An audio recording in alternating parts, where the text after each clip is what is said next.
Update. I ran from my abusive ex and I think he found me. Original post. I, 27, female, ran from my abusive ex when I was 4 months pregnant. I got into a different state, legally changed my name, and I didn't name my child the name we had agreed on. He didn't know my social or my ID number, so the only way he had of tracking me down was my name. But that was gone, long gone. I had signed into DV safe haven shelters to get into my own place and find a job. I had built a great life for me and my child. I had planned running from him for a little over a year because it felt like my only way out. But he would always find me and drag me back. He made it out too. If I don't take my depression meds, I act out and tried to harm myself. The police ended up believing him and became of no help. They brushed off all 4 of my DV calls as simple disagreements. I had saved up just a little over $10K in a bank account my mom had set up to help me get away and come to her so he wouldn't find out about how much money I really had. My dad helped mostly by putting in a lot more than what I could. He would get suspicious and ask where all my money was going, and I would pass it off as bills.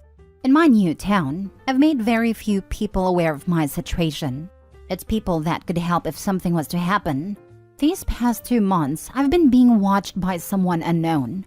He's always wearing a baseball cap and sunglasses, but I could swear on my life it's my ex. I ended up leaving work a few times due to having panic attacks from seeing the guy. He never interacts with me, only my coworkers. He waits until I'm out of earshot to speak to order, and he gives different names for his orders.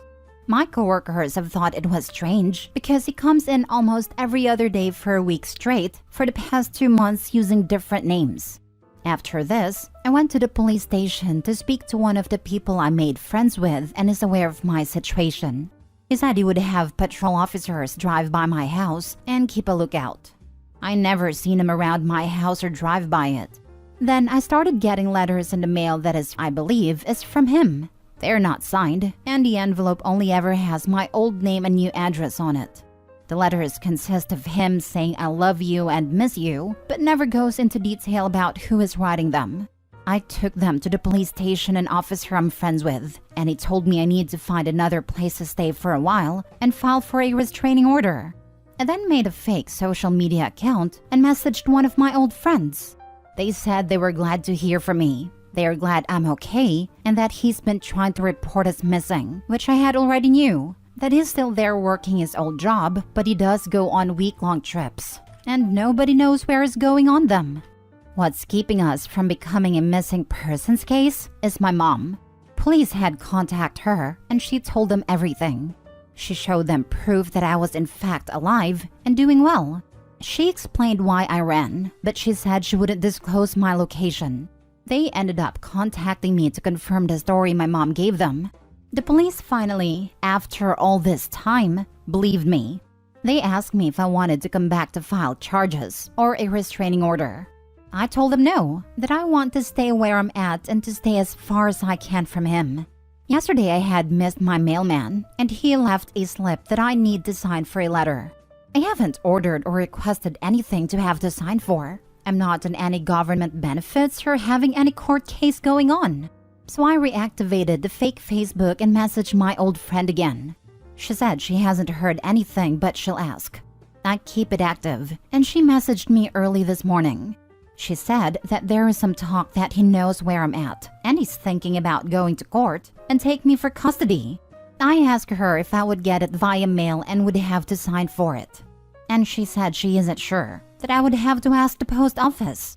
I left the letter there all day yesterday at the post office instead of calling them and picking it up. I don't think I want to go pick it up. I don't want to face the possible truth that he has found me. I don't want to go back to that town, and I don't want to go back to my old life. I don't want to relive the nightmare I had finally escaped. I don't know what to do at this point. Now for the top advice before reading the updates. Go back and file charges against him. You need to do this to help protect your child. It sounds like he has found you, so you need a paper trail with the police. Your time in DV housing will help support your claims against him. I wish you the best. Be safe. I'm not a lawyer or anything, but men who are being accused of abuse are way more likely to get full custody in America, if I remember correctly. I'm not sure it's the same when the ex hasn't met the kid, but it's normal for experts to recommend placing the child with the abuser rather than the mother who alienates the other parent. This isn't to freak OP out, but talk to a lawyer before doing anything else. Because it's always, from what I've seen, recommended to not bring up abuse in court cases because it dramatically increases the likelihood of losing. Go back and file charges. Also, report him for stalking. I believe that he has found you. People like him don't usually give up so easily. Also, since I'm very petty, I would post all over social media the images and proof that he is abusive and a liar.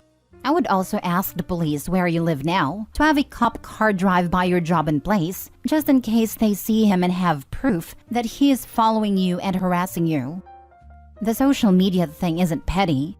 She did say he's been involved with DV since. Sharing it on social media can save others from getting involved with him and also bring out other victims of his to corroborate her story. I'm in contact with a few people because I heard he's been with a few since I left, and I'm reaching out along with my lawyer. Now for the first update. I just want to say thank you first for all the kind words and advice you all have given me. After I made this post, I went to work. When I got to work, they said a guy came in looking for me, and they described my ex. They kept telling him I don't work there, and if he comes back, they'll have him arrested, because apparently he threw a big fit when they said I don't work there. I was given permission to leave to seek legal help. I went to my friend's that's a cop, and got me in contact with a few lawyers. I had spoken to one, and is taking my case. He filed stalking, harassment, and DV charges against him. He has also filed a civil protection order. They issued a warrant, and cops are now combing the area to find him. They all have his picture and name, and they aren't going to stop until they have him in custody. I sat and cried because this has been my life for the past almost 5 years since I ran, that is trying to ruin. Where I live, they rule in favor of the mother when it comes to DV cases. Apparently, since I left, he was with someone that filed charges against him for DV too, and it got dropped. Thank you so much for all the kind words and advice. I appreciate it beyond words. Now for the second update. Here is the long-awaited update. He was caught that late night/early morning when he ran a stoplight heading back home. He was processed and sat in his cell, waiting to appear in front of the judge on his warrant for DV, which was that following Thursday. When he got arrested and processed, they served him the CPO. As he was being processed, he obviously made his phone call. He had called his dad and told him everything, but his dad told him he didn't raise a woman beater and that he wasn't bailing him out. They also seen he had another warrant that had been issued a few days prior back home. Apparently the girl he was with left him while he was away and pressed DV charges against him as well. I'm not sure what they'll do with him now that he has charges in 2 different places, or how that will work.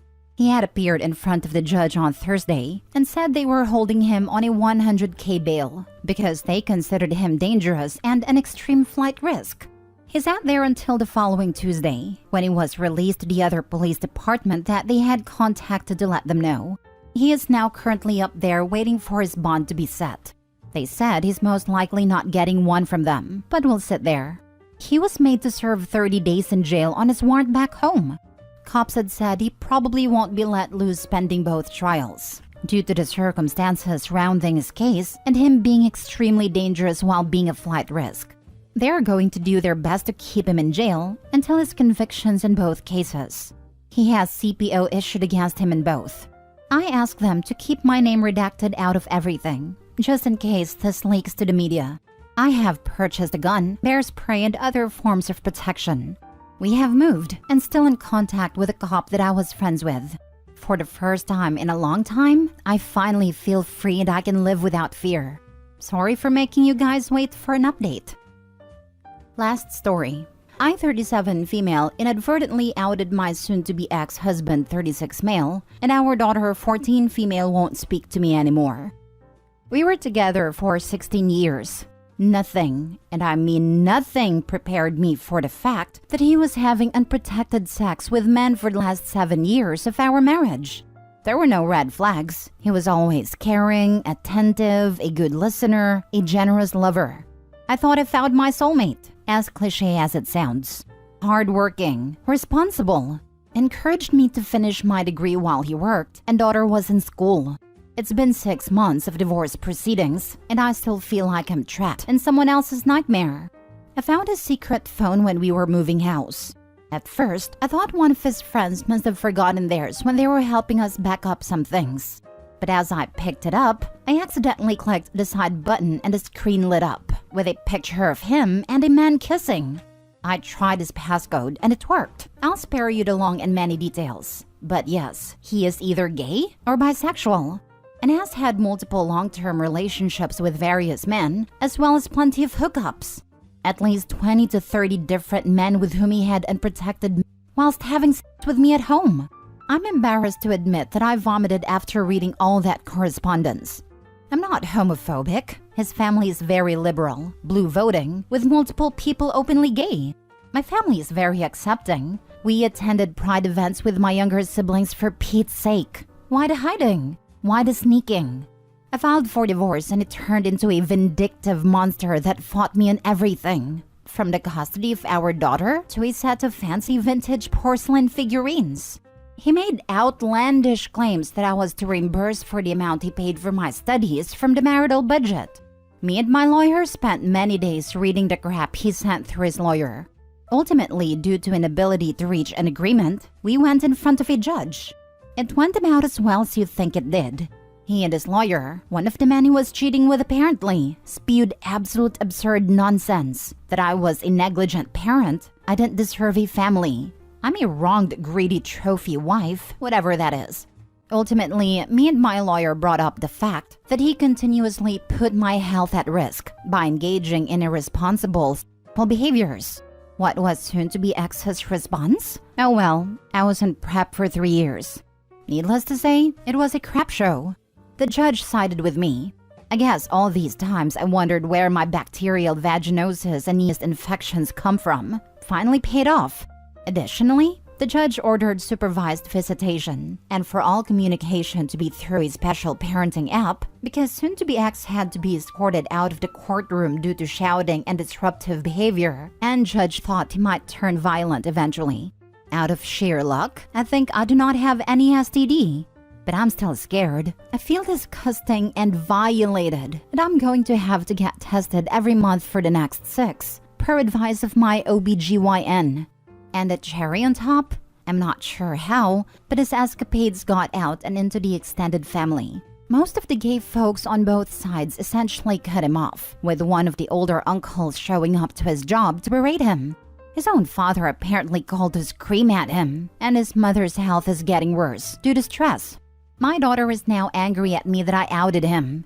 She, in a very Gen Z teenage fashion, is giving me the cold shoulder because I could have ruined his life. She's in therapy already and that does not seem to be helping at all. If anything, she's now using pop psychology lingo she hears there to berate me instead. She seems to not understand that his behavior put me at high risk of contracting an incurable disease. Not to mention that cheating? That hurts. I remember being 7 or 8 years old and hearing my mom cry because of her art college friends were dying of AIDS. I remember the marches. I remember being 12 or 13 and my dad giving me and my siblings a speech about the importance of condoms and how they might literally prevent us from dying young.